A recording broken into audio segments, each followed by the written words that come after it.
আরে এই দেখুন, এই কুকুরটা খুবই চালাক, আমি এটাকে বেচতে চাই। আপনি এটিকে নিতে চাইলে মাত্র 500 টাকা দিন। আচ্ছা ঠিক আছে, দিতেছি, এই নিন 500 টাকা।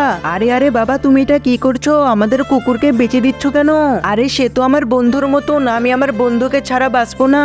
আরে ভাই, আপনি দাঁড়িয়ে কি দেখছেন? তাড়াতাড়ি কুকুরকে নিয়ে যান। আরে না না, আমি আমার কুকুরকে কোথাও নিয়ে যেতে দিব না। আরে আপনি দেরি করছেন কেন? তাড়াতাড়ি নিয়ে যান। আরে বাবা, তুমি আমাকে ছাড়ো, আমার বন্ধুকে কোথাও নিয়ে যেতে দিব না। এরপরে সে বাচ্চা মেয়েটি সেই লোকটিকে ফলো করতে থাকে এবং সেই লোকটির বাসায় পৌঁছে যায়। আরে বন্ধু, তুমি শব্দ করো না, আমি তোমাকে বাঁচাতে এসেছি। আরে চলে আসো আমার সাথে। আরে মনে হচ্ছে বাবা ঘুমাচ্ছে, এখন এটাই সুযোগ। আরে বন্ধু, তুমি এখানেই থাকবা। আরে আরে, তুই আবার সেই কুকুরটাকে নিয়ে এসেছিস। এরপরে মেয়েটির বাবা তার কাছ থেকে কুকুরটাকে কেড়ে নিয়ে আবার সেই লোকটিকে দিয়ে আসে।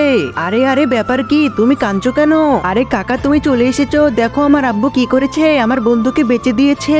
এরপরে সে বাচ্চা মেয়েটির কাকা তাড়াতাড়ি সেই লোকটির কাছে চলে যায় এবং তার কাছ থেকে ডবল টাকার বিনিময়ে সে কুকুরটিকে কিনে নেয়। এমনই আরো ভিডিও দেখার জন্য সাবস্ক্রাইব করো।